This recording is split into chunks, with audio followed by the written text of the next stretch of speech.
Mhm. All right. So, Rabbi, I will give you some times with Mr. Menahem Ali. Maybe Mr. Menahem Ali has some issues to discuss with you. Pak Ali, silakan Pak. Okay. Uh, Today, we have to understand about Judaism, especially from the primary sources.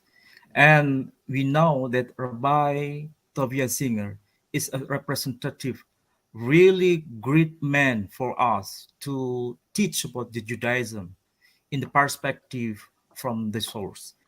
And if you are talking about Judaism, we have to know that the basic faith of Judaism is monotheism. It is a similar aspect in Islam. And the second, about the halakha, and Rabbi Tovia Singer explained to us that halakha is something like Sharia in Islam. And so that's why we have to follow the halakha as the right part of God to us for the humankind. So that's why we cannot follow God without following about the halakha or sharia. And many aspects of halakha and sharia in the perspective of Islam uh, really important to be understood by Muslim and Judaism. And the big problem for Muslim in Indonesia, they don't know about Hebrew itself. And it is not only they don't know about the language, the sacred language of God. They also they don't know about Judaism from the primary sources. So that's why uh, Rabbi Tovia Singer, as I said before to everyone, it is a good person to teach us about Judaism itself. And it is not the shadow of Christianity, but from the Judaism itself. So, for example, if we want to know about the history of Abraham, we have to reflect about the story of Abraham in the Quran. And this story has a link with the literature of Judaism, from the Talmud, for example, and from the Midrash, and from the Tanakh itself. So everyone in Indonesia have to classify between the Apostolic Bible and the Rabbinic Bible, because Rabbinic Bible is so different with the Apostolic Bible. From this perspective, maybe Rabbi Tovia Singer can explain to audience in Indonesia what is the difference between two Bible in the context of the academic perspective. Okay. You're asking me to explain what's the difference between a Christian Bible and a Jewish Bible? Yes. Maybe Roberto Singer Sure. can explain about the Apostolic Bible and the Rabbinic Bible. What is the difference between both aspects? When you say apostolic, what do you mean by that? You mean The Septuagint, okay. because there's very big problem for the Indonesian people. Okay, all right. So when you say apostolic, you're using it in a Yes. sense referring to the Septuagint. Yes. All right. So going back, as I mentioned, some 2,250 years ago, that's a really long time. That's the middle of the Second Temple period. The Hebrew Bible, the 5 books of Moses. Now, there are in the Hebrew Bible really 39 books. Truthfully, there are really 24 books. Like 1st and 2nd Samuel is really one book. 1st and 2nd Kings is really one book. But the Hebrew, the first part is the 5 books of Moses. This is given to us by God through his prophet Moses. So that alone was translated into the Greek translation. And for the Alexandrian Library, that translation has been lost. Most Christians think, in fact, all Christians think, if you ask them, they would tell you that the Septuagint is a translation of the entire Old Testament. We don't say that, but the entire Tanakh. But it's not correct. It's only of the 5 books of Moses. But later, as the Greek Empire expanded and the Greek language became like what English is in the world today, it's sort of the dominant language, people began translating Tanakh, all of Tanakh, into the Greek language, and Christians began doing that. And when they translated the Tanakh, they weren't translating what it says in the Hebrew, but what it says in the Christian Bible. So it was completely corrupted. So when Paul corrupted the Hebrew Bible, the Septuagint goes with that. When Luke corrupted the Hebrew Bible, the Septuagint would reflect that. When the book of Hebrews corrupted the Jewish Bible, so all the corruptions found in the book of Hebrews. So the book of Hebrews is part of the Christian Bible. And the book of Hebrews massacred the Jewish scriptures, changed it. Terrible. It has such a nice name. It's called Hebrews, but it's really the great enemy of Judaism because it's not written by Paul, but it's Pauline. And I want to say this to you. On the day of judgment, you don't want to be anywhere near Paul. And I'll say this also. I've never said this before, but Muslims have even more of a reason to hate Paul than Jews. Because from a Muslim view, Paul has really destroyed everything that Jesus did. You see what I'm saying? Yeah. I hope you understand that. Yeah. It's very, Paul, if you, I say this to Muslims, I'm not talking to Jews or Christians. If you as a Muslim don't detest Paul, there's something wrong with you. Because Paul really corrupted everything. He changed everything. Vicarious atonement. Paul's letters are the oldest books in the entire Christian Bible. So, and now the book of Hebrews, we don't know who wrote it. Whoever wrote it does not put his name in it. It's not written by Paul, but it is Pauline. It is a book that was very influenced by Paul's thinking, a very disturbed, corrupted view of God, Judaism, and God's plan for salvation. And Hebrews routinely changes what it says in the text, and the Septuagint supports the book of Hebrews instead of what it actually says in the original Tanakh. And this is a problem. This is dangerous. So, yeah, it's a very big difference. Ya, Pak Ali mungkin mau discuss Bereshit 18:1 atau 2 gitu, Pak? Oh, yeah. Exactly right. Rabbi, I have a question for you. Many people in Indonesia really know about the Bible, but they cannot to understand about the rabbinic Bible. That is a big problem, as you said before. When we are reading about the Bible, especially when we read about the Sefer Bereshit, chapter 18, verse 2. There is 3 men came to Abraham. According to the perspective of Christianity, they claim that God come to Abraham and meet to Abraham to give a good trading for him.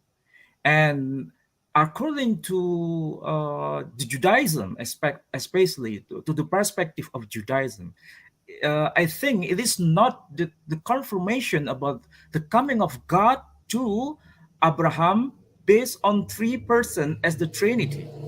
Exactly.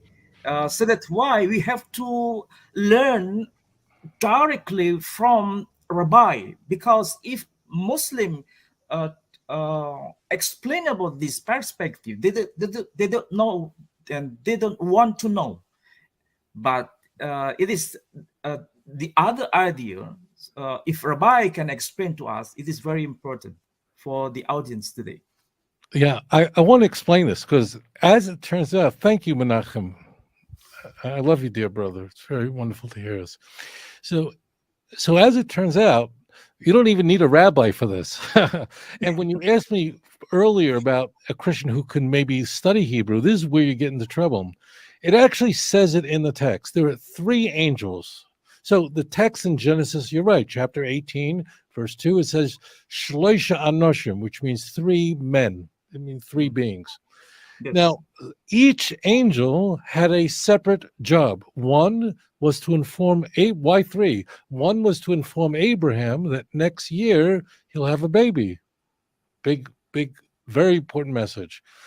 The other 2 angels were sent to Sodom, one to rescue Lot, the other to destroy Sodom. Okay? And you don't even need a rabbi for this, because if you go to the next chapter, this is what people don't do, and go to Genesis chapter 19, verse 1. You can use any Bible you want to. Use an Indonesian Bible, English, doesn't make a difference. What you're going to read in Genesis chapter 19, verse 1 is what? And 2 angels, literally it says angels. So therefore, it's actually in the text. This is what's mind-blowing. It actually tells us the very next chapter that these are angels. So, like, you don't even need a translator. If you go to an Indonesian Bible right now, go to Genesis 19, verse 1. So what's happened is Sodom, very wicked city, is about to be destroyed. And 2 of the 3 that came go to Sodom. So what is it? How does Genesis chapter 19, verse 1 begin? Vayavo shnei hamalachim Sodoma. And 2 of the malach. What's a malach in Hebrew? Same as Arabic. Angels. So messengers. Malakain. In Arabic, malakain. Right, there it is. So something new. And right. So you don't need rabbis for this. It's right in the text. And this, Menachem helps us understand how people get in trouble. Because people read 1 or 2 verses by itself, and they don't read the context. I don't know why. It's like such a beautiful book. It's the Word of God. And like people just read Genesis 18, verse 1 and 2 and 3. That's it. Like, why don't you keep reading through 19? Moreover, Genesis 18 and 19 are together, because in Genesis 18, God already is turning to Abraham and saying that Sodom is going to be destroyed. So the story begins in chapter 18. Chapter 18 and 19 are completely connected. It's the same story, event that is being conveyed, and it continues in 19. It's not like something different happens. Like in chapter 20, there's a big change, but 19 and 18. So this is why people get into trouble. They read 18, they read 3 verses, and they go, 3 persons came to Abraham. The Trinity. And they go, they can lose God. Just keep reading. Angels are right in the next chapter. So it's right there in the text. It's really most of the questions that people have. It's just because they're reading a verse by itself and they don't read the whole book. I don't know why. People read other books, they'll read it beginning to end, but when it comes to the Bible, for some reason, people just read 2 or 3 verses and they stop and they go, and then they get into a lot of trouble. Yeah. Rabbi, how about the Genesis 1, verse 26? That when God says we are creating the man as our image, who is we in this verse? Can you please, Rabbi? Sure. How is man created? Totally different than all other creatures. Man is created with 2 things. God took the clay of the earth and formed it. And then this is Genesis chapter 2. And then he breathed into man his spirit. Every human being has a divine spirit, a holy, that means men are not divine, but we have a neshama, a soul. The word neshama, you can hear that word. So when God creates man, it's totally different than when God created monkeys, God created dogs, God created elephants. Why? Because an elephant, a dog, a cat does not have a soul from God. It's only the clay of the earth. So we have with animals in common our DNA, because they too are created from the clay, but what they aren't are they have no spirit from God. And therefore, when God comes to man, unlike any of the other creatures, fish, animals, land animals, God says, let us, because who is God calling into that creation? Two things combined: the clay of the earth, that's the materialism, and the spirit of God. God breathed into Adam his spirit. Now, there's no other creature like it. And that's why, if people want to say, let us make man in our image, is Jesus, then why doesn't it say, let us make fish? Why doesn't it say, let us make animals? Let us make stars? That means this is the sixth day. Adam is created on the sixth day, right? So in the beginning of the sixth day, animals, regular animals were created, right? Fish are created earlier. All these other creatures are created earlier. The stars, the moon, were created on the fourth day, right? The fourth day of creation. So why didn't it say, let us make the stars and the moon? Like, if see, the point of Christians are claiming is that Jesus is part of creation based on Paul and based on Joannean theology, that through him everything was created. Okay, well, then why is Jesus just involved in creating man? That doesn't even make sense. So what we have in view here is that God is summoning both the material, what all beasts are made out of, and the spiritual, which only angels are made out of, combining together and saying, let us make man in our image. And then the next verse says, and God created him in his image. And that comes into view in chapter 2. And what's very interesting is that this kind of God speaking in us only comes up right here. It comes up here in Genesis chapter 1:26, and God is speaking to, angels are just spirit. They're just spirit. And the God says to the angels, when man has sinned and man has to leave the Garden of Eden, in Genesis 3:22, God says, that you have to stand in front of the Garden of Eden and make sure that no one ever eats from the tree of life, lest he become like one of us. Same word. And then in Genesis chapter 11, verse 7, where you have the people who built a great tower of Babel to be equal with God, or to reach the heavens in rebellion against God, and to make for themselves a name for God, God says to the angels, let us go down to confound man. Why the three? Because God is speaking to angels and all of them. The point of saying us is to say that man is not God. That's the whole point. That man may try to be arrogant, to be like God, but he cannot. So that's why he's using the word us. Man is alone in the world. You may love your dog, you may love your cat, but they don't have a soul. They're not, God didn't breathe anything into them. Only man is a combination of the two. And that's brought into view in Genesis 1:26. Thank you so much, Rabbi. Pak Ali ada lagi, Pak? Ya, saya kira itu penting tadi ayatnya diungkap oleh Rabbi, supaya orang Indonesia paham dari perspektif Speak English, Pak. Yahudi. As Rabbi explained to us that neshama, according to the perspective of the Bible, is very important to be understood by Indonesian Muslims. It is very important to know about the perspective itself.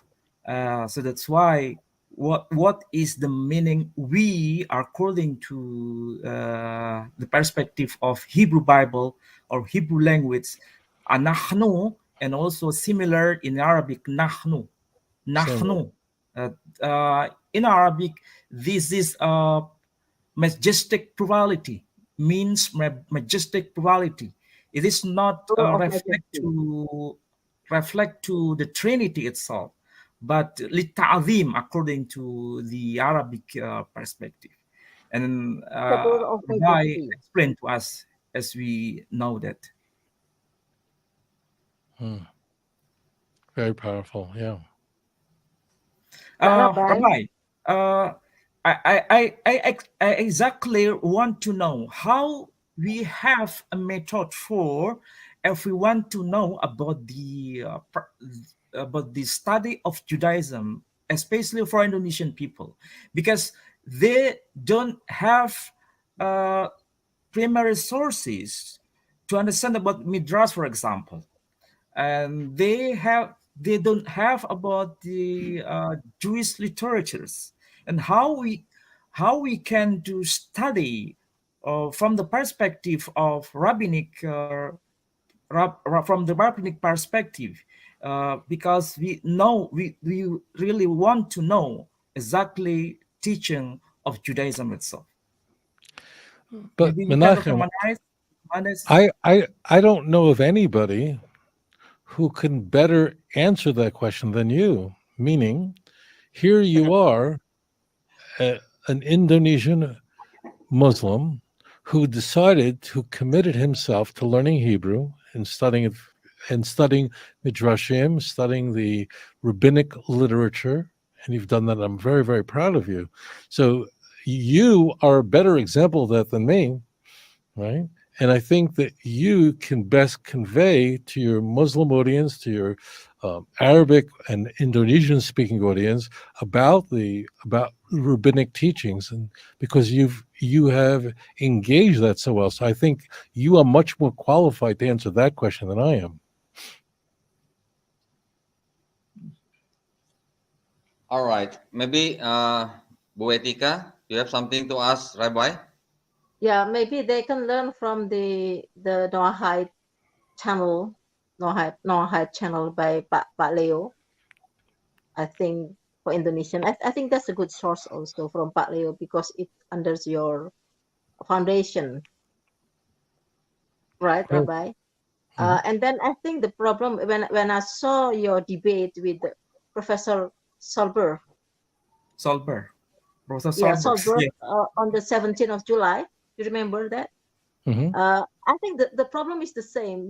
Even in the level of professor, when when he understands Tanakh in terms from the translation, that the problem is the same.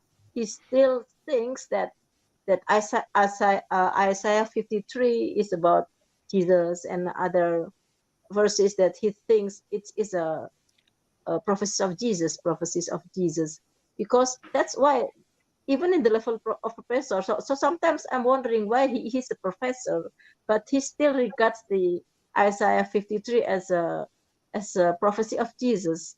I mean, he just takes one verse out of context. That's I think the problem of the Christians are the same as you mentioned, even in the level of professors, not just in the common people, and the common it's ordinary Christians. Am I right, Rabbi? Let me just say this. I don't want to speak about him personally. I just want to say, in general, Christians are not studying Isaiah in context. They memorize a few verses. This is not just true of professors, it's true of all of them. They simply are memorizing a few verses. When I ask Christians, what does it say in Isaiah 52? Isaiah 51, Isaiah 50, Isaiah 54, they have no idea. They have to look inside. So there is a dramatic danger if someone is memorizing certain verses and ignoring everything else. Menachem Ali raised the question that Christians ask about Genesis chapter 18, verse 2, right? What did I do? All I did was said, let's go to Genesis chapter 19, verse 1, right? We see clearly that these are angels. It's clear. It says it explicitly in all the Christian Bible. So I say this, I care about Christians. I want them to repent. I call upon them to come back to the true Abrahamic faith, to the true God. But not because I say so, not because I'm so persuasive, but because the God of Israel calls them. And I hope that they will look at the text. But it's not overwhelming. Most of what I say is right there in the plain text. It doesn't require. So this is a problem with Christians in general, is they're reading verses completely detached from the context. That's what's happening. They're memorizing a certain verse in Jeremiah. They don't read the verse before, the verse after, the whole chapter. And how many Christians do you know have read the book of Jeremiah, all 52 chapters? Very few. Very rare. People are memorizing these certain verses and ignoring everything else. You know how much trouble you'll get into? It doesn't make a difference if you teach in university or you don't. So I thank you for your thoughts, and I thank you for sharing that. That's the key.